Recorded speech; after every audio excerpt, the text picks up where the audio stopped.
had enough of this palaver. Let's get the show on the road. Hope you're subscribing to this shit, the Opie and Anthony Podcast. Here it is. Episode 5, right? Yes. And we're going to start off with Jim Breuer, one of the greatest storytellers of our time. We love Jim. Well, you didn't love him. You didn't love him this day. You know what? I still love the guy. What are you kidding? But I got into a little rambunctious discussion about gun control and guns and whatnot with Jim. And what I like about this bit is you see it his way in the end, which is terrific. I did? I Yeah, guess you did. I have to now subscribe and listen because I don't remember it turning out that way. Oh, no. Did we agree to disagree? Nope. You completely agreed with his point on this one. I don't remember it. I'm going to have to give it a listen. That's why I don't even watch. I don't watch the news. It's so. Yeah. It's like gun laws. Everyone should have a right to have a gun. I think a gun. Bang, bang, bang. It's a gun. Yeah. That's a suspect. Exactly. That's what I say. That's a suspect. Unless you're in the military or you're hunting, there's no reason for that. No one can have a machine. You can't have a machine gun. And you really at can't. the end Not of the allowed. day, this is the news. They'll say, I would sit. Some of my friends are so Fox News oriented. It drives me. Oh, this is how the Nazis did. I go, what are you talking about? The Nazis. I'm like, no. The last I heard, the Nazis would knock on the door. I'm like, does your name end in Stein? They're not looking. Like, what are you talking about? Or they'll say. I get so riled. I feel bad for people when they go, well, it's the Constitution. Right? Like, are you retarded? Yep. They wore fucking wigs and tights when they wrote up the Constitution. It took 40 minutes on a guy on a fucking horse to shoot somebody. There were no cars. You had to get on a horse. You had to puck fucking gunpowder and stick it in there, chase this fucker with fixing your wig. Because the bouncing of the horse was fucking your wig up. Then you had to fix your tights, and then the gun would go up by accident. And it took another 20 minutes to fucking get this guy to reload. So that whole and then there's, and they go, well, what if, our government's taken over. That argument makes me absolutely it is an asshole argument. It's beyond an asshole argument. Like, did you watch Boston? Did you see what happened when the so-called bomber, which is another fucking thing, the bomber, dude. All right, I'm gonna get started here. I love it. For 24 straight hours. They go, here comes the SWAT truck, and there's 14 SWAT people. And they show the same video of the fucking SWAT truck. And here are the dogs.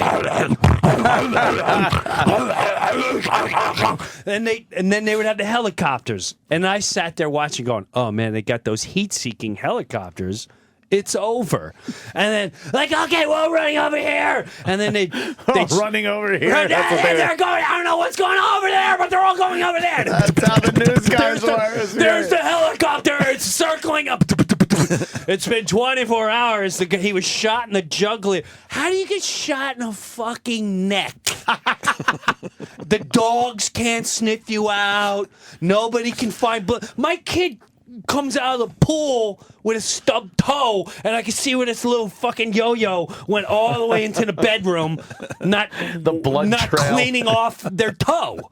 Like, I could see you came out of the pool, you fucking stubbed your toe here, you walked all the way in the new carpet into your fucking bedroom, and in the bed, I could see your stupid stubbed toe. This guy's hitting the jugular. And the dog. Here comes more SWAT teams and more dogs. And they're fucking, no one's allowed to have she like old people coming out of the house and are like, get down! My dog has to get down! Get back in the house! You can be a suspect! My dog get down! They got an old lady and she's down on the floor and they got the M16s to her face. Yeah. And then, okay. And then they show the same video. Here's them walking around the corner again. Obviously, the younger guy is following the older brother. He's obviously the leader. Let's look at that video one more time for the 1,700,000th time. Here's the older brother. There's a younger brother. Here's the older brother. Here's a younger brother. This is moments before the bomb. No one has these fucking guys dropping a bomb, walking away. But they got 18 million videos of walking around a corner. No other fucking video. Then they let it all go. Okay, we're releasing it. We can't find him. He's in the boat in the backyard. Does anyone watch fucking Cops? Like, it wasn't even, it was straight as it right in the backyard. Every Cops video is like, he's under the fucking pool. The pool. Yeah. He's under the raft. He's under a bush. All right, I'm not going to get into it. What I'm getting into is the whole, that's very suspect. When I watched that made me again look at yo-yos that are into like, you can't take my guns away because if the government takes over, so the government's going to take over and you're going to hold them off. Did you see what happened in Boston, you fucking retard? Yeah. Mr. Educated, watch Fox News 24/7 with your degree. Oh, you don't know what's going on in this country. Really? Oh, okay, your M16 is going to hold off that fucking Army. army. And that was just one And town. at the end of the day, if you're that packed, it's going to be some kid who's 18 going like this on a computer. Okay, mission accomplished, sir. And you're going to be sitting there with your whole arsenal going, do you hear bottle rocket? What the hell sounds like a bucket? Mission accomplished. And then the other stupid thing is, what were they? I was just listening to this 3 days ago at someone's house, and I'm silent because I just watch these idiots argue with each other. And they don't even, it's not even common sense. It's just watching news. If you watch Fox News and CNBC, they teach you how to argue each other. They teach you how to argue each other. There's no common sense. Well, let's go to our space. On the one hand, you got this opinion. And on the other hand, you have this opinion. And then this opinion agrees. So you're already going, yeah, I feel that. Yeah, that's how I feel. You fucking morons. That's how I feel. That's exactly. All right, answer that question, Mr. Specialist. And so then, this is the other one that gets me nuts. Well, China is going to take over, and this is, what if we're taken over? If America's taken over, can you imagine? God forbid we're taken over. Taken over. We're invaded. Oh, wow, okay. We're invaded. Mm-hmm. They got past our amazing, intelligent military that found the fucking Boston bomber 24 hours by a neighbor. Wasn't even the military didn't find him. The fucking neighbor said, I think there's some blood gushing out the boat. Well, I should say, he wasn't even saying, there's some blood. Out on the back. Out on the backyard. However the fucking Boston people talk. I think you might want to look into that. If some red liquid's coming out of my Boston whaler. My whale. Someone's fucking with my whaler in the yard. My dog's licking the outside of my whaler. It's got blood all over it. I didn't see no dead rabbits. And so, if you're sitting there, our intelligence, our amazing military that was all over that, couldn't stop that, couldn't catch them. Yeah. They can't stop whoever's going to infiltrate us. Then our local police force takes over. They can't stop them. Do you think Jed in Tennessee and Bob in Jersey with your thank God for the gun law? Yeah. I got my Tony on Long Island. Yeah, Tony on Long Island. Gonna stop me. Fum Duck, Vladimir, and whoever who has just already crushed everyone. This ain't Red Dawn in the night. This ain't Patrick Swayze ain't gonna help you, you retards. People are retarded when they watch the fucking news.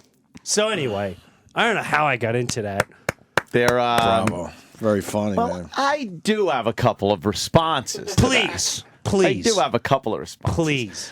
And of course, I don't think there's anyone in their right mind that would assume that a bunch of people with whatever weapons are legally available to the American public these days can fend off the United States military. Correct. I never thought that. I don't think that's actually the point. Correct. What I think the point is that an armed public cannot be taken over with a swipe of the pen in more of a figurative term. But here it is. You're not looking to defeat the United States Army with your guns at home. Sure. But yes, if the United States military and the government leading that military knows it has to fire upon its people because its people will shoot back at them, it negates the country. The country's gone at that point. So then what is the government actually holding on to at that point?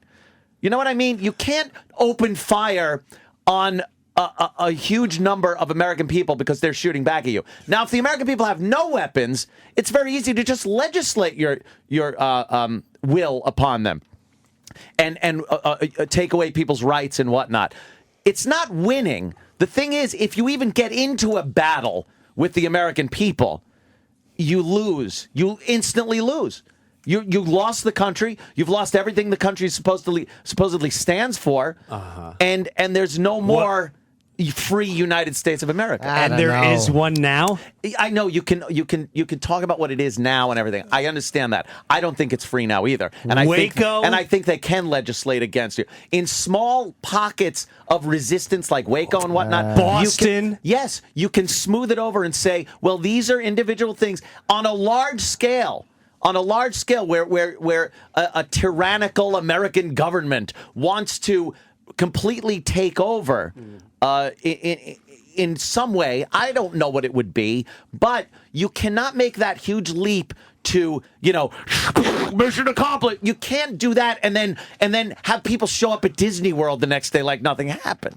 You know what I mean? It takes shut up, Jimmy. Really, that's a goofy argument, man. It is not a goofy argument. It is not a goofy argument. It's a goofy argument. It is not a goofy argument. At the end of the day, what are you saying? I still don't even understand what you're saying. What I'm saying is an armed population. Okay, we all have guns. Yeah, of this country. Okay, everyone that's armed in this country is yes, legally. Okay, you got arms. I got arms. Okay, I got that. Now what? I believe it is a deterrent to the government just invoking its will on the people without.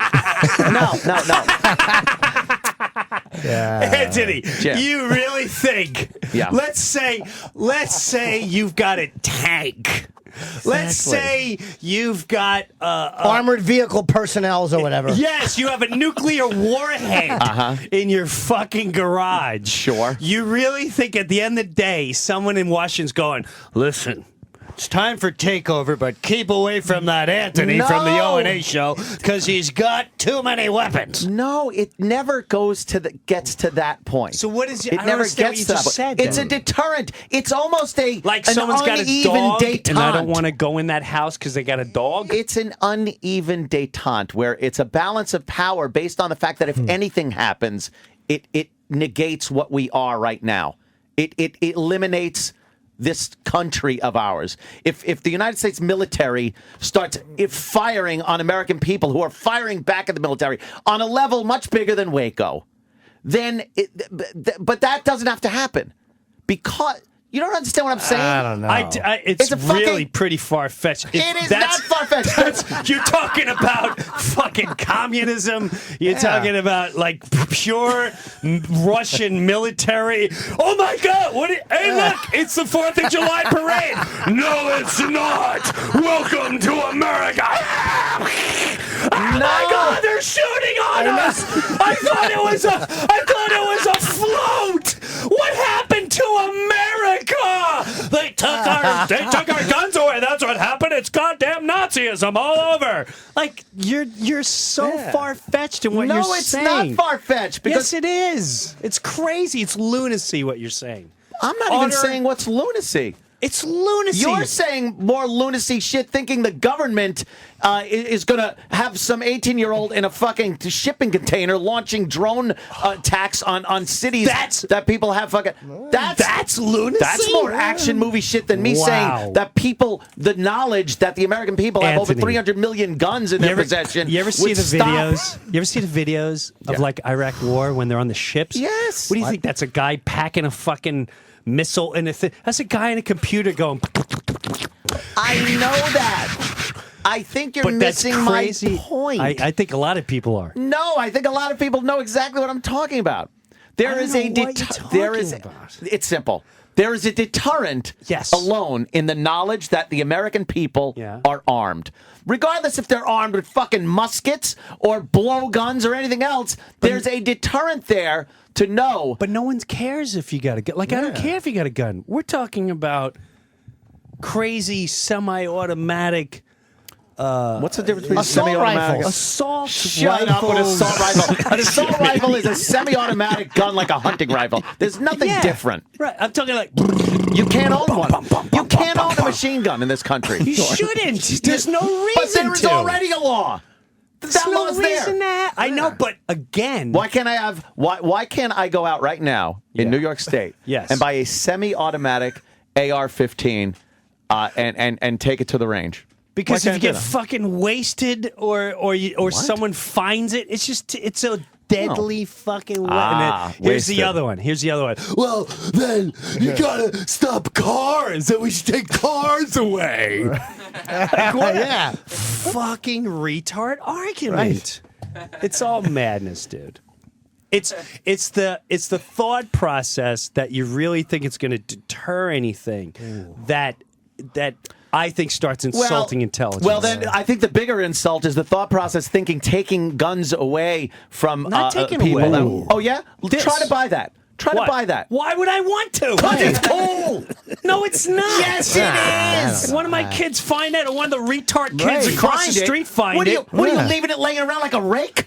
Some jackass, man. You got to be what's called responsible But when you own a gun. Just like you have to with a car. With a car. You got to be responsible with a car. You do. But people aren't. Yeah, but- That's the problem. But you have to be with a car. But you're not. You're letting people drive. You're letting irresponsible people get into cars and drive and kill many more people than guns. Now, you laugh at that. You laugh at it, but it's the same argument you're making. Okay. Oh, they leave their keys around for their 16-year-old to jump in and drive away. Well, why don't you leave your keys in your purse, dummy? Because no one takes a car and purposely drives into a school and mows them the fuck down. And you know what?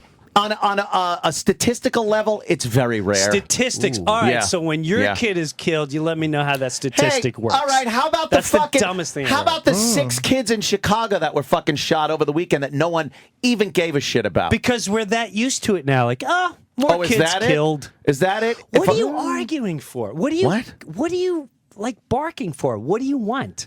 You just want machine guns? I want the ability to live my fucking life the way I want. You have it. No, I don't. You got 50. You got a I big wanna buy fucking another one of contract. those. You got a great. I want to buy another one of Then those. move to a country where you can get one. I guess I can't. Why not? Because they figured out, the rest of the world figured out that when the fucking people. God. Stop it. The rest of the world figured out what? That when you have. Savages are killing people all over the world Hey, with how about weapons a that? lot less fucking sophisticated than that. And you know what? The people that kill us here are nice, young, educated people. They're not savages. Oh, they're they're not. wackos. Or plenty they're of on drugs. most of it or they is- had problems. Or they grew up in a bad home. They're not savages. No, most of them are gang savages, and that's where all the homicides come from. There's a small portion that are those crazy white kids that shoot up the schools, and that's what the news picks up on. But it's not romantic and fun enough when it's just gangbangers shooting grandma for a piece of crack or shooting at his buddy from 3 feet away and hitting 3 12-year-olds. Yeah. Take it. They shouldn't have it. Fucking take it away. They shouldn't have it. Take it away. They shouldn't have it. Right. Yeah. So what's the problem? The problem is they Like legislate. fireworks. I'm annoyed that I can't light off M80s anymore. That bothers me. But because some retard blew his fucking hand off or let his kid he got wasted and the kid blew it up, that fucked up 4th of July. I think we still enjoy 4th of July every year. Now I got to travel to a fucking river to watch it for 20 hours and then take me 9 hours to get home. But we still have 4th of July. It's no fucking difference. No difference. Too many retards fucked it up. The guy across the street, a guy in my general neighborhood, Yeah. his kids came walking around the neighborhood with bullets strapped around and with one of his guns. It's like He should have been arrested. should have been, but he wasn't. He should have been He fucking arrested. Should have been, which proves to the point we Yeah. can't take control of it. So when we can't get control of it, you're not allowed to play with the toys. Stop. You're fucked. You think that everyone should be based on the lowest common denominator and what they can or can't fucking handle, There's too and that's many how we low should take it away? common. Well, you know I'm what? talking Maybe sometimes machine you get up guns. on stage, Not a maybe gun. you'll say shit that offends people Sure. or makes people do things or influences people. So why don't we just take what you say and throw that out the fucking window too, Brewer? That's true. What's it got to do with It's taking the a gun same and thing. shooting someone? No, that makes it's- no sense. You're saying that Yeah. because some people can't handle certain things, Yes. that everyone No, can have it. Murder weapons. I don't have a murder weapon. I don't have a weapon that can destroy and kill somebody. Oh, we could argue that you're fucking influence. My You're car very or influential. Your speech is very influential. Okay. And look out, At the you might end of the day- influence people to hurt homosexuals or Negroes. At the end of the day, Yeah. are you upset just with guns in general or that you can't get a machine gun? I don't need a machine gun. You wanna what? I like a good semi-automatic.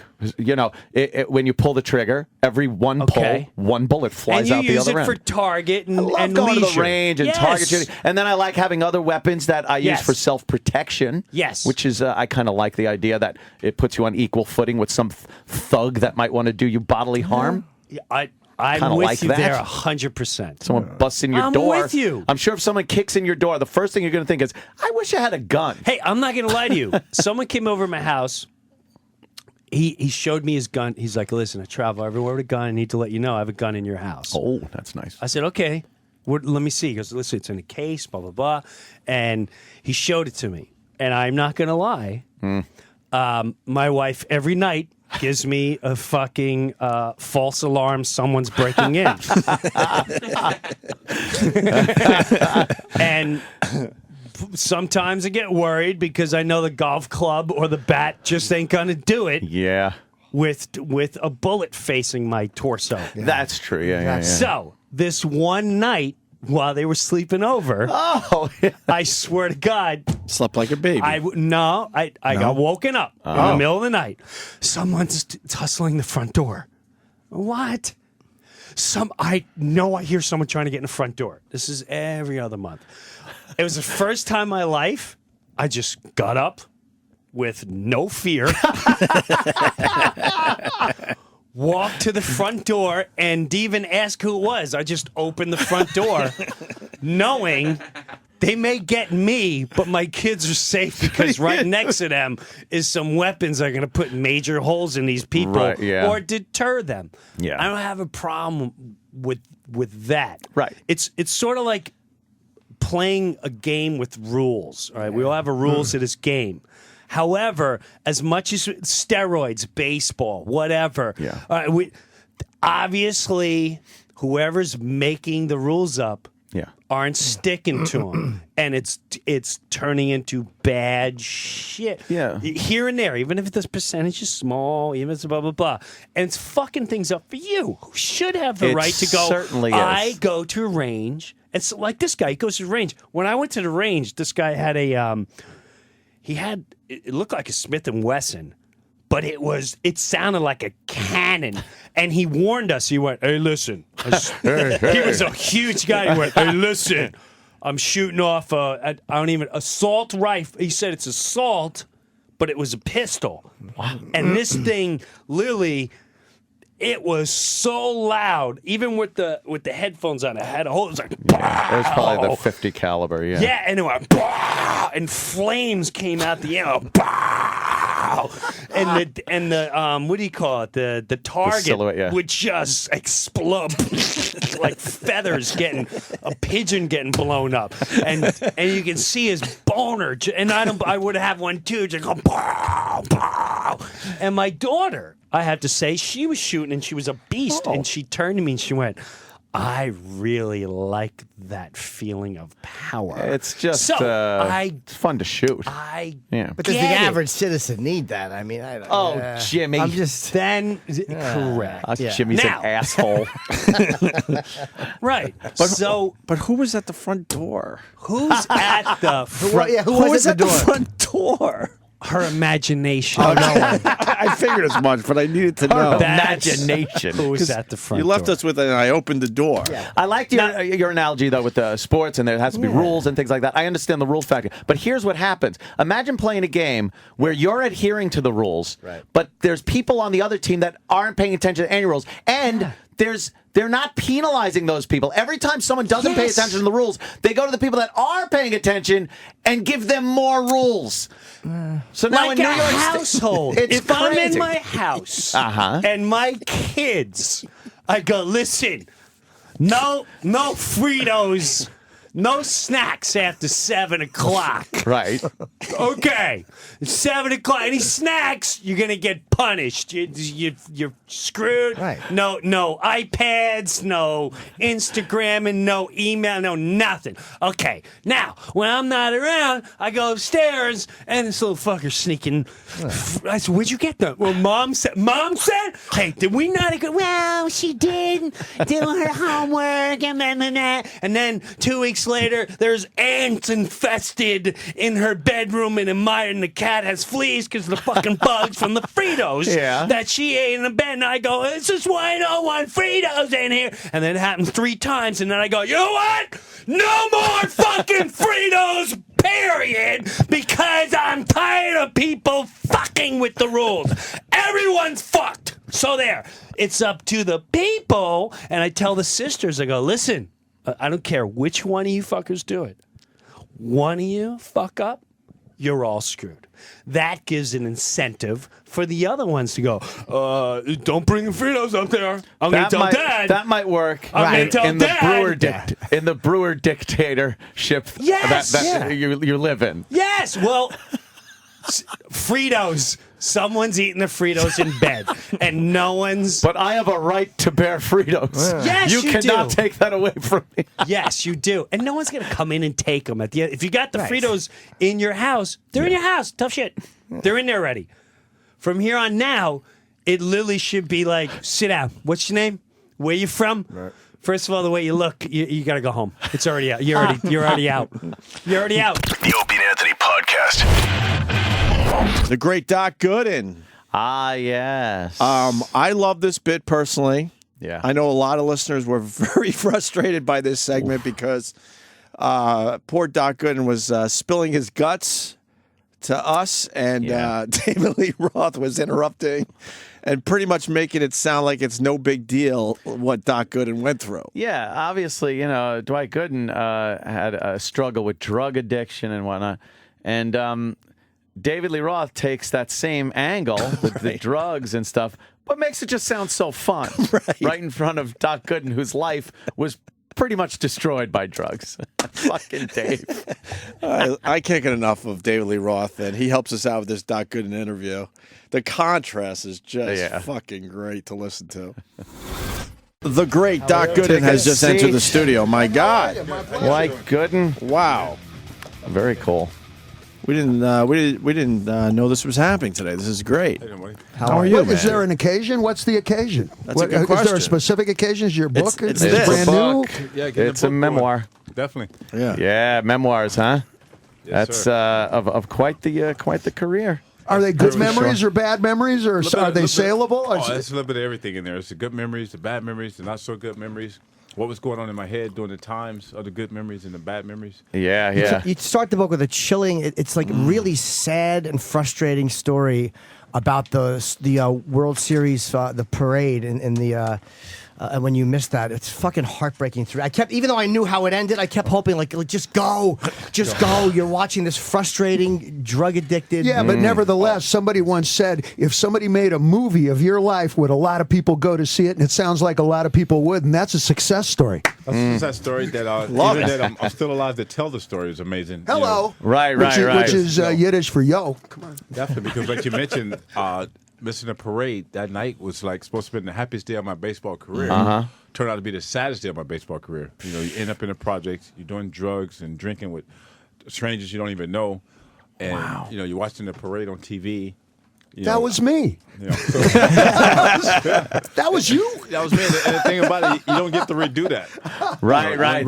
That's a one-off, man. If you miss it, that's a big one. But talking about the people that you were getting high with, and how, you start off the night loving these people, and it's fun, and it's camaraderie, and then by the end of the night, you're just like, I want to just get the fuck out of here. The sun is coming. Like, knowing that you're about to miss it, and it happens anyway. Oh, it's just the worst experience you can ever imagine in your life. Because, like you said, the idea was to go there, do a little bit, and get out of there and go finish, celebrate with my teammates. Obviously, I got there, and it never ends that way. Not for me anyway. With cocaine, normally when I go on a bench with that, it's a 3-day thing, and that's just the way it is. And cocaine's a tricky drug.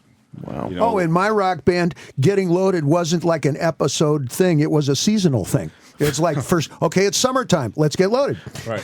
Oh, yeah, it's Tuesday. Let's get loaded. Yeah. Right. No, I mean all summer. All summer. All summer. I got you. Were you a drug guy, David Lee Roth? No, I'm a beer and pot guy. That's what I thought. I'm an outdoor kind of, I got lucky. My bad habits are more like 2 chicks in a toaster oven. But that's, please continue. Stayed away from the white stuff, huh? How old are you? No, I did everything. I sampled everything. I tried everything, but I just snuck out from under it because I was going to also be a samurai warrior, and I had to be in the gym, but that's the only reason. I didn't have any self-control for about 20 years. Were they piss testing back then in baseball? 'Cause it's amazing to me that you were able to do all that coke and still play and not get kicked out. Well, it was a situation where normally they can't test you unless you've been through a program or you tested positive before or got in trouble or something like that. Up until the time where the Mets decided to test me in the spring training in 1987, I hadn't been in any trouble for it. There's a lot of there's a pattern there that could have led to that they could have saw what was going on. So actually, in spring training '87, it got to the point where obviously you missed the parade after the '86 season, get into a scuffle with the cops after the '86 season, you get to spring training, showing up late. They knew something went wrong, and one day they called me in and said, "We'd like to test you." Me not knowing the whole thing, all I knew is I enjoyed doing cocaine, not knowing how long it stayed in the system. Not knowing that I had my rights that I could have refused to test. So I figured I hadn't done nothing in the day, go ahead and test me. And by doing that, it was a good thing and a bad thing. Obviously, the test came back positive. At that point, they said, we need you to go to rehab and we'll continue to pay your salary. Or if you choose not to go to rehab, we're going to suspend you without pay. So even though I still was in denial, didn't think I had a problem, I decided I'll go to rehab. I'll count the days down, 30 days till I'm done, and I still get my pay. So obviously, I went to the rehab to Smithers, which is a great program. But I didn't try to get anything out of it because I still think I had a problem. Who even knew what rehab was in those days? That was something you sent Uncle Bob to when he was up to a court or whatever. People still thought cocaine wasn't addictive, that was rock star stuff to do. And you a lot of times you'd sign up to go into showbiz so you could do that. We decided we were going to break all the records, those included. We were going to make Elvis look like a beginner. I was going to make Keith Richards look like a freaking Boy Scout, So these days the perspective on it is very different. The reality entered into the picture, of course. But it's totally different now, and obviously, like you said, you think it's not, addictive or whatever. And then plus the danger of it now, you don't know what's in the stuff you're taking. Oh man, yeah. What was the first sign? Because you said that you talked about when you missed the parade, but before that, the Mets there had been rumors about your drug use. And what was the first sign, or what first tipped them off to ugh? Who are you looking at, Jim? I think what tipped them off was hanging out at different party spots in the city where basically drugs are known to be at, and hanging out at those places. So obviously, Major League Baseball called myself in and questioned me as well as Darryl about using drugs, and of course you deny it. Sure. No, it's not me. And of course Darryl said no, it's Doc. But That happens, but at that time, obviously I was using, and at that point, I refused to be tested by Major League Baseball. Where do you think this came from? Because anybody looking in from the outside, you're at the top of your game. I mean, you're a star, World Series. I mean, where do you think that came from? Well, I can tell you exactly where it came from. It came from all the pressure, all the expectations, not only from the media, but then the expectation I started putting on myself. For example, like 84, my rookie year when I came into the league at 19 years old, it really wasn't much expectations to after the All-Star break. Then expectations came, and then I have my career year in 1985. So 86, everything I did was compared to 85. Oof. For example, 86 was a good year. 86 Yeah. That was a great It was year. 3. It was 3 months shorter than most years because it was up all night, though. Yes, yep, gotcha.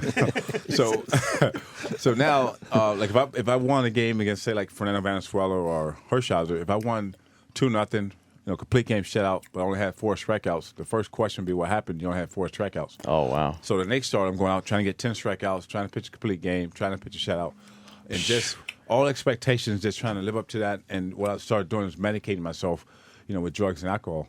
So you listen to the critics. It's athletes I know get entertainers get critics and stuff, and athletes get killed on the back page. That would affect you, what they were saying about you? Oh, 100%. I think most players, maybe it's a 2% maybe don't affect, but myself, obviously, unfortunately, being a people pleaser as well, I pay attention to the papers, pay attention to what's being said, and anything you see, it affected me because now I got to go out, I got to do better, and it took away the fun of the game. And you would, it was nice to read too. You talked about your father a lot, and what an influence he was, and you were the first boy in the family, so he became obsessed with just you and baseball. And you would call him after every game and kind of share that with him. Yeah, definitely. My dad is the one that really taught me the game. I remember as a kid sitting there watching the games on TV with him. Back then, there wasn't all the baseball networks. You just got the game of the week on Saturday. Then we'll have a game on the radio, whatever the team was, local, close by at that time, and watch the games. And he taught me the game. So once I made it, after every game we had this deal where he had a big satellite dish back then. After the game was over, before I even talked to the media, I'll call my dad. We'll talk about baseball and go over the game, what I could have done differently. Even if I pitched a shot, he'll find something that could have been done differently just to kind of keep me humble. Would that bother you if he criticized it, or would you actually look for his advice and counsel on what you did wrong? I always look for it. It didn't really bother me because we're just doing is trying to, even during the 85 season, he was just trying to give me something to work on between starts where you don't just settle for having a good game. Did he know you were in trouble with drugs at that point? What's funny is like I talked about a lot in the book where in 87 when I tested positive, I had to come home and tell my parents that I got to go to rehab. My mom, she always knew something wasn't right. I think my dad kind of looked the other way a little bit, and plus my dad, he had his drinking problem as well.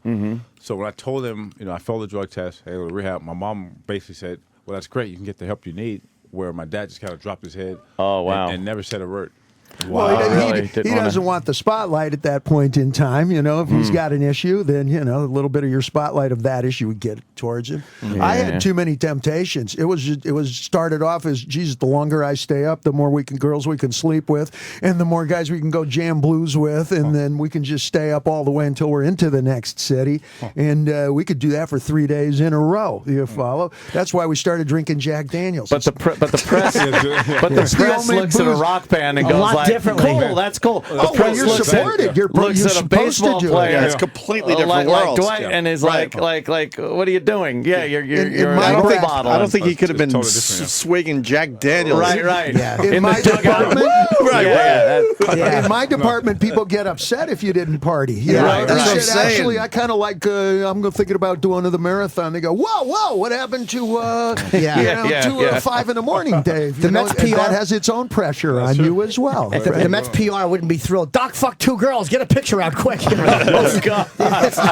It's rock stars and athletes, I think, have different expectations. with it. Yeah, a little bit. Yeah, totally different game, but You also I told- definitely have a lot of Probably respect the for what same you guys dealer. do. Oh, God. You told a great story too in the book about your dad being shot by or shot at by your mom.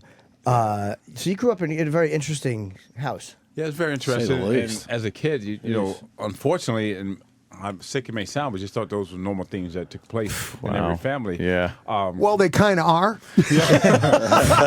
So Depending on what point of the map you're pointing at, it's not so unusual. There are a lot of neighborhoods that is common life and so forth. You know, please. You can, yeah. So when that happened, actually, my dad was having an affair, and a lot of times he'll tell my mom that I want to go get some cookies and juice or whatever, but what he would do is ask me, you want to go to the store, which any kid would say, yes, I want to go to the store. So I'll go to the store, we'll get the cookies and juice, and then we'll go to his girlfriend's house. Her oldest daughter would come outside in the car and kind of babysit me while he's in there taking care of his business. And somehow my mom found out what was going on, and this one particular day, she followed him to the house, and when him and the woman was coming out, she actually, shot at him and the woman. She actually hit him in the shoulder. And she always told me the story where she was upset that she didn't get the woman as well. Wow. I mean, my mom was the sweetest lady, but also she could be the toughest lady. Oh, man, a woman scorned. We got a question from the guy in the corner. Hey, Doc. Jay Moore. I'm in harder. It's ironic to me, like, when you get high as an athlete, I don't think you guys are aware of the high you provide us on a daily basis. I was at your no-hitter at Yankee Stadium. It was just a Tuesday. That's all I remember. What most about your no-hitter, it was just a Tuesday. And that's a no-hitter. It's the craziest thing you could ever be a part of, because the Super Bowl, the World Series, the All-Star Game, you bring all your hype with you. A no-hitter, it's fucking Tuesday. And your friend goes, do you want to come? You're like, all right, you know what, I'll go. And then by the 7th inning, you can't breathe. And then you threw like 190 pitches in that game. You walked 8. It was the Mariners, and it was like Paul Sorrento, Jay Buhner. Listen to that memory, huh? Ken Griffey Jr. Like the last 5 guys you faced, it was like, oh my God, in the 7th inning, is he going to come out for the 8th? 8th inning, now he's got to come out for the 9th. That was probably athletic viewing. At second place being Larry Johnson hitting the 3 in the Garden against the Pacers. Your no-hitter was like, that was the biggest high for me in the world. So it's just ironic that so many athletes fall into the traps of drugs, but I guess that's what we're all doing. We're just chasing the dragon every time we go to the stadium. At the end of a game like that, you feel as tired as the guy actually playing. Yeah. Were you high on the air? On the mound? No, I never used before the game or during the game or anything. That's self-control right there. But it was already premeditated after the game. What about Daryl? Did he use during the game? After the game was, I was going to use either to celebrate or I was going to use because I was pissed because I lost. Right. First Daryl, I'm not sure what he did. Is that the breakfast of champions that you're eating? Yes. Thanks for pointing it out there, David Lee Roth. Trying to finally eat breakfast. Hey, Doc, multigrain Cheerios if you need to know. In the Bad Guys Won, there's been a bunch of Mets books about that era. And it seemed like, and I'm not asking you to air your guy out or throw your guy under the bus under any situation. But in case you do. You can only speak for yourself, I know that. But it seemed like once the tests started coming back, there seemed to be this sort of like, oh, you got to talk to Daryl, or Daryl would say, oh, you got to talk to Doc. This sort of like running back and forth, like it wasn't me, it was him, it wasn't him, it was me. Was that the media making that up, or was it like, I'm going to get suspended, I better... Well, no, not at all. For me, when anytime the rumors came around with me, they would ask me, or even after when I failed my test in '87, the Mets in Major League Baseball wanted to know was who was you using with? What's your teammates? You better tell us. If you don't tell us, this is what's going to happen. And I just said, well, and the truth was, I was basically used by myself. I mean, me and Daryl used together occasionally, like say in '86, but outside of 1 or 2 times, that was it. Obviously, he's been public with his troubles. I've been public with mine, but we never really parted together. Are you sober now? Or things good now? Yeah, 2.5 years. Cool. Yeah, so everything's going well. That's I great. like that. That's really Let's great. do it. Thank you. I got 32 days clean and sober. Not in a row. This is Of course, not in a row. Since January. Since January. That's got to be weird to be at a meeting and Doc Gooden sitting across from you sharing. I'm like, I had a rough day. My barbecue didn't fire up. And you're like, well, when I won my World Series ring. You're like, wait a minute. Is this the 3 o'clock Moore Park meeting? Well, where are we? There is a 3 o'clock Moore Park meeting. Huh? I know. Yeah. That's right. And a 1 o'clock. It's amazing you say that, though. But, anytime I'm in the meetings, you know that obviously everybody's in there from different walks of life. Yeah. But we're all there for the same common goal. That's right. And that's the main, help each other stay clean and sober just for that day. And Yeah, it is. Tomorrow do the same thing. It is an amazing, we'll just say, a program that it really is when you walk in. nobody gives a shit. We're all just trying to keep our lives together. It's pretty fine. cool, yeah. Yeah, that's the main thing. What's good about the book too is, and listening to you talk, we were talking about when people write something in the book. Dave and I were talking off air, how they don't want to talk about it on the air, and you're brutally honest. It's great. Like that really makes people want to read a book. Is like you're not coming in going, well, I don't know, God. You're like just fucking. This is everything that happened. Here it is, and that's what I wish everybody would do when they put out a book and they talk about their life. It's brutally honest. Hey, if I don't and that's see what's myself, interesting. if I don't see myself reflected in your eyes, I'm going to get out within 30 seconds of your story. You follow? And the stuff that attracts me most to people's stories and people's backgrounds are the flaws, the cracks in the woodwork, the fractures. Your favorite jeans are the ones that are most fucked up with the holes in the knees and the old boots that aren't polished. And that's the most interesting thing about each other as human beings. As long as there's no hole in the back of the jeans, 'cause, you know what that means. But that you mentioned that, for me, what kept me sick for so long is like, your sick is your secrets. And for a long time, like you mentioned, I would tell half the story. I wasn't comfortable telling the whole story. It took a while for me to admit that I have a disease. It took a long time to admit that I'm an addict. I'm an alcoholic. Those words, when I said it, I kind of stumbled over them because I was still in denial. And to me, it was like, that means you're weak. So I finally got to a point that, hey, I'm dying thinking I got this stuff under control. Because, I've been to prisons, I've been to jails, I've been to rehabs. So the only thing left for me is the cemetery if I choose to go back out there.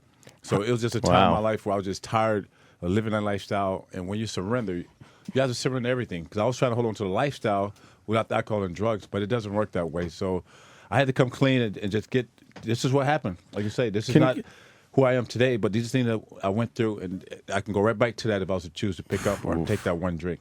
And how long were you in jail for? I mean, we all remember when you went, and it's weird to see such an iconic figure go. You're like, oh my fucking God, that is what happens. Like when you keep going. Oh, it was a horrible time. I mean, I was in jail prison actually, for 10 and a half months.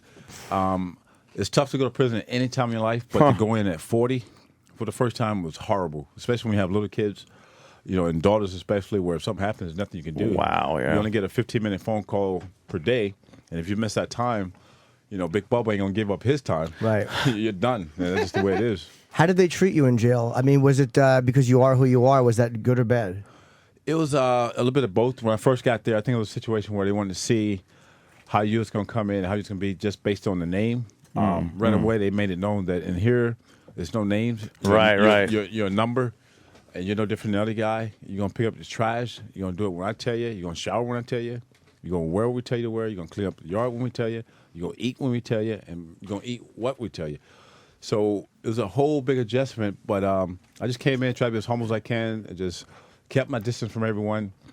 And as time went on, you start to kind of, I wouldn't say fit in is the right word, but you came to kind of adapt a little bit on certain days. But certain days you thought you were going to lose your mind. Wow. It's because you're coming from, I mean, for jail for anybody sucks, but coming from a place of being, like Jay said, the no-hitter, the world, God. all this great glory to come to this place, you got to wonder, like, what the fuck was I thinking? What happened? Yeah, what happened exactly? You're exactly right. And some days, to be honest with you guys, some days I will wake up and say, oh, this got to be a dream. I'm going to wake up in my bed. It's got to be a dream. And then some days you say, how am I going to make it?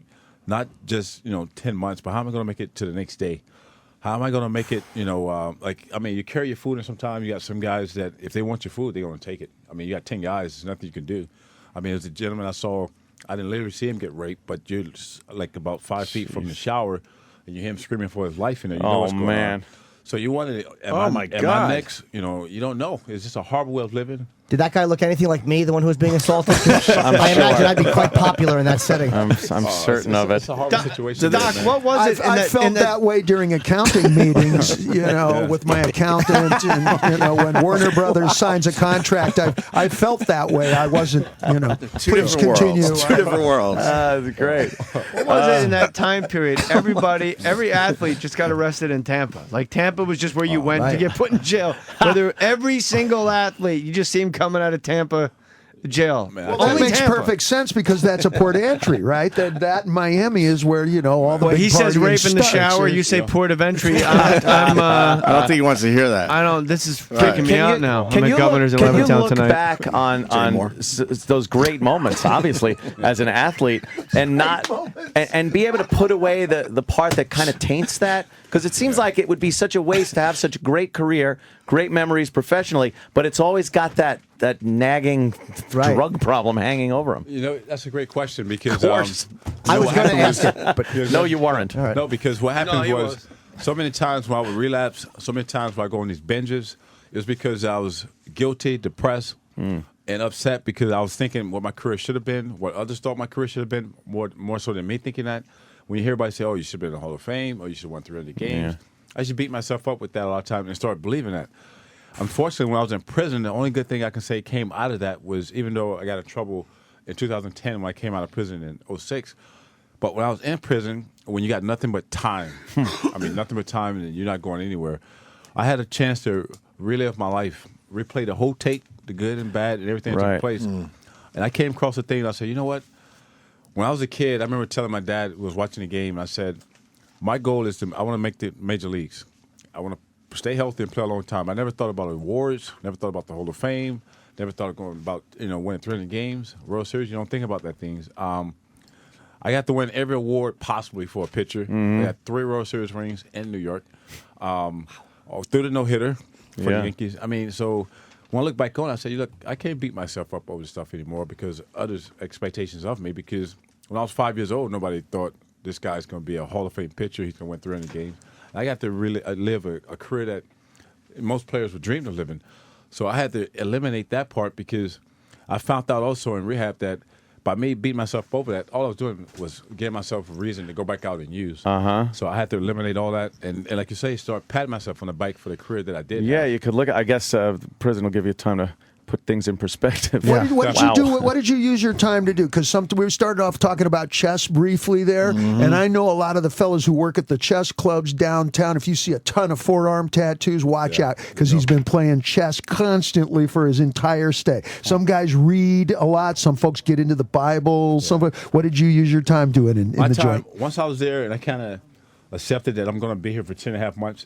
I got in this thing where normally I would like they had this the track. I used to walk the track a lot. I basically stayed to myself. I didn't play any softball, so occasionally I'll play. Oh, they must have been pissed. yeah, You didn't sign for softball. That's the movie. No, you know what happened? The thing Man, was, that had to cause problems. He's going to play against the guards. Right. You know what happened? I had this guy kind of tell me when I was in the county jail before I got sent off to prison, kind of pre-warn me. He goes, when you get to prison, stay by yourself because when you get there, they have sports. They're going to already have you on a team. Oh, yeah. And if you're on that team, the other team's going to be pissed. Right. And if you're on that team, you're not doing well, your team's going to be pissed. fuck. And you don't No want win. that. And So it's just probably go going to go past just the team and the game. That's going to work its way into the actual life. 100%. Yeah, So yeah. when I got there, it's like, you're on our team. I was like, well, I can't play. My knee's bad. Which Yeah. it wasn't. Oh, good. Yeah. So I didn't want to know part of it. So I played a lot of horseshoe. Love horseshoe, and basically just walked the track, and that was basically all I did. Yeah, stay in they're, shape. they're telling us we have to wrap with He's Doc. very, very What? busy. I want to plug the book. Yes. It's called Doc. You got to rap. They sell $1 million for this guy. Publicists. That's what they told us. This is the stop. It's the publicist. Yeah, what do we There's a publicist, Darth Vader and Sons, is knocking on the door, and he's making the rounds. He's doing a round. It's called Doc. Doc Gooden doesn't want to leave. His people are telling It's him not he has him, to it's- leave. yeah. Right. He's been beyond honest, and I think he just sold a shitload of books because this looks like a great read. It really It's called does. Doc. Appreciate it. It's Thanks, called. guys. Absolutely. I'm serious. It's called Doc, a memoir, and what I've read of it is honestly, it's fantastic, and it's honest, and it's open, and you talk about everything. And we interview a lot of athletes, and most times I don't enjoy it because I don't find them forthcoming. And I'm saying, in all honesty, you're my favorite athlete that we've interviewed. Like this, you're Yeah, fucking I'm brutally great, man. honest Thank you. about everything, and it's like that's all we ask for. And it's like this book is fucking great. Definitely Thank you. a I good really read. appreciate that. It means a lot. The Opie Anthony Podcast. The Opie Anthony Podcast continues. Oh, boy. What could we say about this next bit? I could say this much.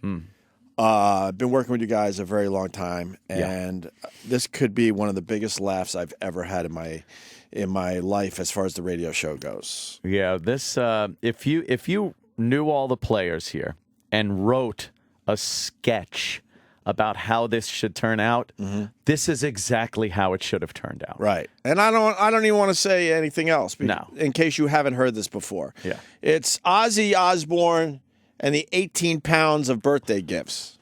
Of course, it's your birthday, and I know you've been getting it. That you probably thought these gifts. I have to acknowledge, I wasn't going to do anything, but I figured I've never given you a birthday gift before.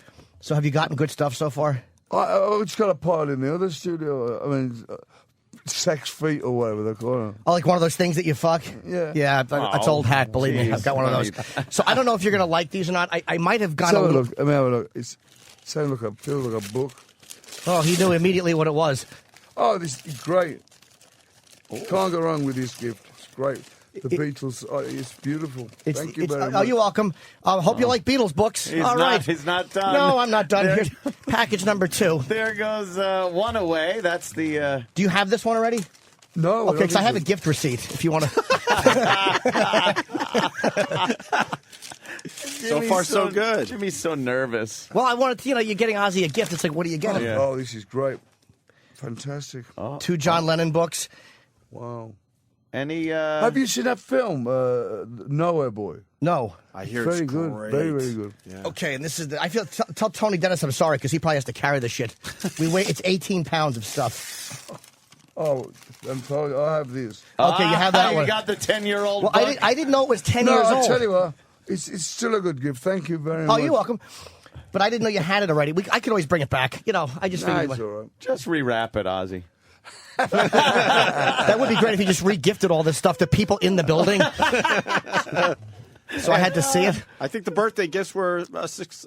Yeah, they there, went a Jimmy. little better than I Them thought. cameras are fucking unbelievable. I aren't they? love the flip. Yeah, the flip. The cam. battery life is terrible. See, I got that one on my. I got an iPhone recently. Yeah, iPhones are great, right? I'm fucking filming myself. I don't know. I'm like, this is a cool phone. It's a picture of me. I've just took a photo of myself. Do you turn it around? You can actually turn it around and It's just hold it. unbelievable, this stuff now, isn't it? Do you get good reception?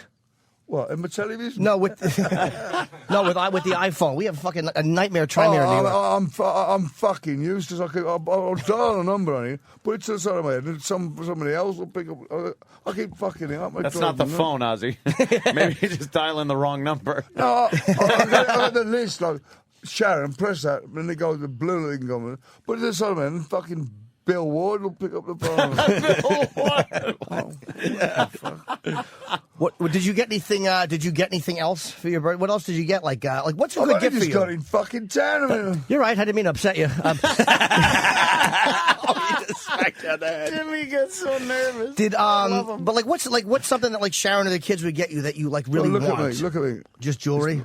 She got me that. She got me that. She got me that. She got me Ozzy that. got some cool fucking jewelry, man. Yeah, you got some good shit, man. Gold and Got some good diamonds shit. and shit. That's nice. Guy's rock and roller. Yeah. And we only have like a minute left with Ozzy. Just let's get. We want to know if you want to be with Ozzy on his birthday, the 3rd. He's at the Izod Center. Can you believe it? I'm working on my birthday. I couldn't. It's the best birthday gift of the lot. Is doing a gig. You got to fire some people. You shouldn't work on your birthday. I'm fucking fired. Get them to sing you. I said I should fire myself, shouldn't I? Yeah, just retire. Take whatever. a day for your birthday. You'll never retire. Nah. How mad is Tony going to be that I got you 18? That's 18 pounds. We weighed that. It'd 18 be like pounds. Arnold Schwarzenegger by the time you get to the fucking hotel. You can leave them here if you want. You don't have to be polite. Oh, Jimmy. My girlfriend was so fucking annoyed at me. I was going to sign one of the books to you, and then she goes, "You don't sign it to him, you asshole." She's like, "It's about the book. It's not. Don't make it about you." Girlfriend you have. Oh no, but she's right though. I am an asshole. Believe me. If it wasn't for her, I would have put bows and balloons on him and made a homo out of myself.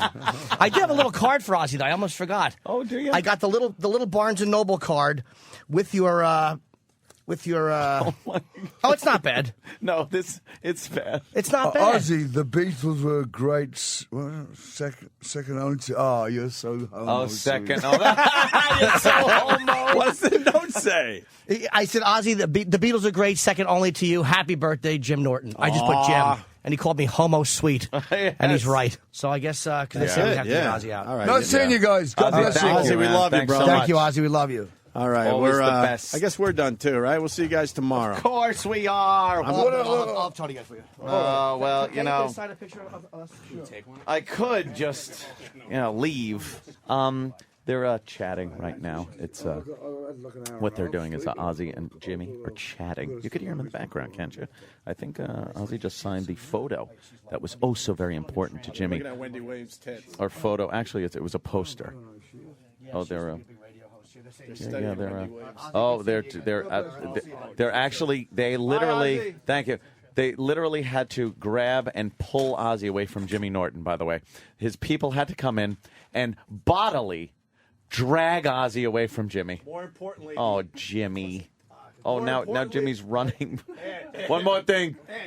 Jerry? More Yeah. importantly. Yeah, yeah. More importantly. More importantly. Oh, no. Oh, no. Oh, no. Oh, the pile. All right. Perfect. There it is, ladies and gentlemen. The pile of books. That's what he thinks of your stuff. Oh, no. The pile of books are laying on the counter. Everyone's gone. Oh, no.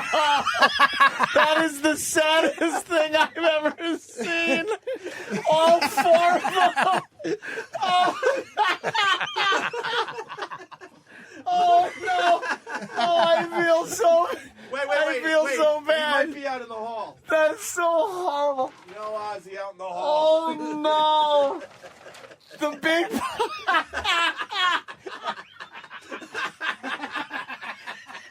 Oh, Jimmy. I'm going to cry. I swear to God. I've said some rank shit on this show. I've said things that I should feel like garbage for. But I feel so sad and bad right now. I do. All your present, because you went out, you went to the store, you bought those, you thought about it. They're all just now sitting here on the console. He didn't give it a second thought to take those. I have to be honest, it is exactly as it should be. But he was very cool. We were talking after about me doing sets at night, and they actually physically just dragged him out. Yes, they did. But he was like, you're doing comedy. Like I told him I do comedy at night. And he asked for the books. No, he didn't. Oh, Roland! Oh, what a prick! Roland goes, they asked for the books. I'm like, no, he didn't. He goes, I know. And he ducked back out. But the no, he didn't was almost a hopeful, like... Of course it was. Yes, it was. And then Roland just goes, no, he didn't. Oh, shit. Roland is a cruel bastard. Oh, I will never laugh harder than I just did. That was... Oh, it's the saddest, funniest thing. That is absolute tragedy comedy mask. Yeah. That is the definition of tragedy comedy. I filmed right after the interview. He didn't even give it a glance after the interview. No, of course not. People are asking, Jimmy, did you save the receipt? He touched them, though, Jimmy. Now you need to keep those. No, it's humiliating. The card!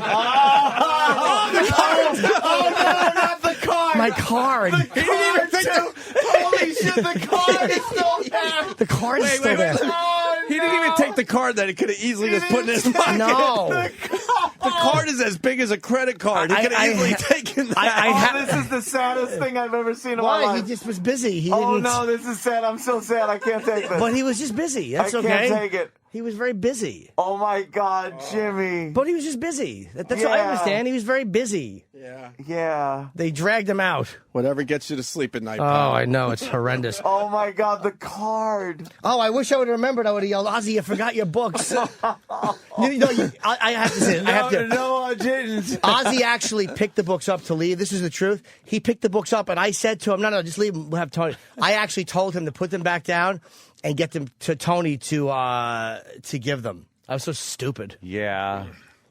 I'm running home with this. How much footage. of that did we film? Can I have all that footage, though? God. I'm running home with that Oh, footage. my dear Do you have the end when I was talking to him? Because you started the You have the live whole thing? read, and I noticed Ozzy got up, and I'm like, wait a minute, he's not really looking at those books anymore. Oh, my God. We had a And I nice filmed chat, the whole though. fucking thing, and then you guys were talking about Wendy Williams' tits, I heard. Yeah, he goes, who's she? I'll take that over him taking the books. I had a nice chat with him after, and they had to actually come in and physically get him because he had to leave.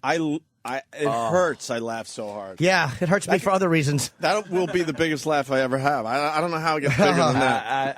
I was... All of a sudden, how the books I are just didn't know what piled was up going all on. sadly on this. I heard Opie just start laughing his ass off, and he's got his camera, and he's zooming in, and I'm like, what's he doing? And then I saw the pile of books, and Ozzy long gone, and his people long gone, and it was like...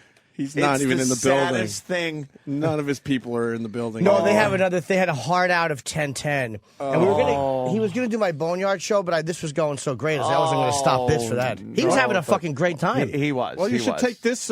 You should take this footage from our show and put it on your Boneyard show. Oh, God. Yeah, I was. People are suggesting maybe a mixtape of love songs next time. Let's all just suggest things that Ozzy can leave. There's the pile of books. That'll be just rewound and flipped in. And there's the pile of books. But you know what? Oh. This is called trying to make yourself feel better. I did get his fucking mug. I wish he would try to get that fucking mug back. Oh, wow. Somebody left his fucking soda mug here. Someone gave that to him here, though. Right? I don't care. He was drinking out of it. It's now my fucking true. mug. All right. Me and Ozzy having coffee together. We won't be reading Beatles books. And then here's Whitey Pie saying, Ozzy left the books, la la la. Yeah. La, la, la, la. Jimmy hurt his back, carried la la la la, 18 pounds of a la la la la. That's what you get, you and sha la la la. Took a sweet card, la la la la. Left that too, la la la. He did say it was homo sweet. Yeah, it was homo sweet. Yeah. But honestly, what would Ozzy have done with the card anyway? Exactly. Oh, my God. He read it. He got a good laugh out of it. It was fun. I think he had a very good time today. You couldn't write a better ending to the whole fucking birthday gift saga. Here's another one. Ozzy's in his limo laughing. Hi, this is John at AOL. How may I help you today? I want to cancel my account. Sorry to hear that. Go ahead and pull your account up here real quick. Can I have your name, please? Vincent. Okay, Vincent. And for privacy and security, can I have last 4 digits of your payment method, please? All right, thank you very much. Okay. Been in this account for a long time? Yep. It's just quite a bit. What was causing you to turn this off today? I just don't use it anymore. Do you have a high-speed connection like a DSL or cable? Yep. Okay. How long have you had that? The high-speed? Years. Okay. Well, actually, I'm showing a lot of usage on this account. Yeah, a long time ago, not recently. Well, the Pop's account was on 71 hours since the 24th of last month. No, he wasn't. He doesn't even have the AOL software installed on his computer. You're looking at AIM usage, probably.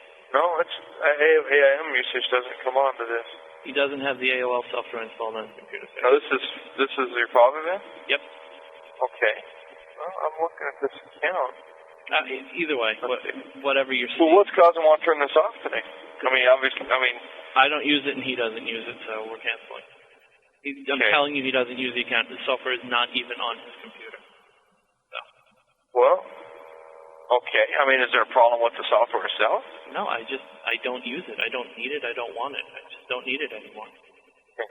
So when you use this, use the computer, I'm saying. Is that for business or for Dude, what difference school? does it make? I don't want the AOL account anymore. Can we please cancel it? Well, on June 2nd, this account was signed on. It's been on for 72 hours. On June 2nd. I don't know how to make it any clearer. Last month was 545 hours of usage. I don't know how to make this any clearer, so I'm just going to say it one last time. Cancel the account. Well, please. Explain to me why. I'm not explaining anything to you. Cancel the account. Well, what's the matter, Vince? I'm just trying to help here. You're not helping me. You're helping me would be I am cancel. trying to help. Helping me. Listen, I called to cancel the account. Helping me would be canceling the account. Please help me and cancel No, it wouldn't account. actually. Cancel Turn my off account. your account. Cancel the The account. worst thing that.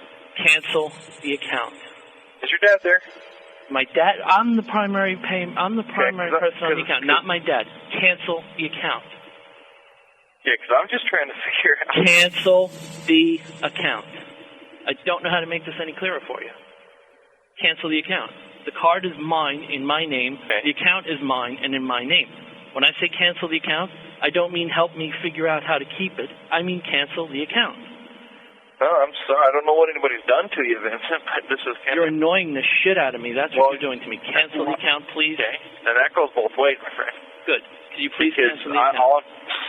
All right. Someday, when you calm down, you're going to realize all I was trying to do was help you, and it was actually in your best interest to listen. Wonderful. Okay, yeah, great. When that epiphany happens, then just give us a call back. That'll be fine. Wait. As a process your cancellation request, I'd like to tell you about a free benefit available for valued members like yourself. We'll continue to provide you some features available. Don't want it. I know the drill. I don't even want it. Don't even bother.